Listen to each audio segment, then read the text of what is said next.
2022లో విడుదలైన కన్నడ చిత్రం కాంతారా చిన్న బడ్జెట్ తో తెరకెక్కి అంచనాలను మించి భారీ విజయాన్ని సాధించింది. సాంస్కృతిక నేపథ్యం, లోకల్ టచ్ తో కూడిన కథనం అన్ని భాషల ప్రేక్షకులను ఆకట్టుకుంది. ఈ విజయం తర్వాత దర్శకుడు రిషబ్ శెట్టి కథను ముందుకు తీసుకెళ్లే ప్రయత్నాలు మొదలుపెట్టారు. కానీ ఇది సీక్వెల్ కాదు, ప్రీక్వెల్. అదే కాంతారా చాప్టర్ 1. రిషబ్ శెట్టి ఈ సినిమాకు రచయిత, దర్శకుడు, నటుడిగా వ్యవహరిస్తున్నారు. ఈ సినిమా అక్టోబర్ 2న విడుదల కానుంది. 3 ఏళ్లకు పైగా ఈ ప్రాజెక్టు మీద పనిచేశారు. ఎక్కువగా అడవుల్లో షూటింగ్ చేశారు. ఇప్పుడు కొత్త వార్త ఓ సంచలనం రేపుతోంది. 3వ భాగంలో టాలీవుడ్ యంగ్ టైగర్ ఎన్టీఆర్ నటించబోతున్నారనే ప్రచారం జోరుగా సాగుతోంది. అధికారికంగా ఇంకా ఏ సమాచారం రాలేదు, కానీ ఫ్యాన్స్, ట్రేడ్ వర్గాల్లో ఇది హాట్ టాపిక్ అయింది. ఎన్టీఆర్, రిషబ్ శెట్టి మధ్య చిన్న కనెక్షన్ ఉంది. ఇద్దరికి కర్ణాటకలోని కుందాపుర అనే పట్టణంతో సంబంధం ఉంది. ఎన్టీఆర్ ఓసారి తన తల్లితో కుందాపురకు వచ్చినప్పుడు రిషబ్ శెట్టి అతని కోసం ప్రత్యేక ఏర్పాట్లు చేశారట. ఆ సమయంలో మీడియా వర్షంగా కాంతారా మూవీలో నటించాలనుందా అని అడిగినప్పుడు ఎన్టీఆర్ అది రిషబ్ మీద ఆధారపడి ఉంటుంది అని సున్నితంగా స్పందించారు. ఇక ప్రస్తుతం ఎన్టీఆర్ వార్ 2 సినిమాతో బాలీవుడ్ ఎంట్రీ ఇస్తున్నారు. హృతిక్ రోషన్ తో కలిసి నటిస్తున్న ఈ cinema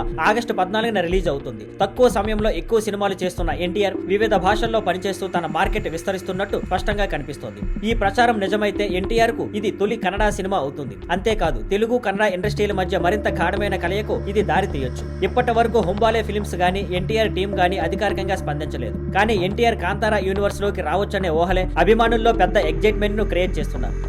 thank you for watching. Please like, share and subscribe.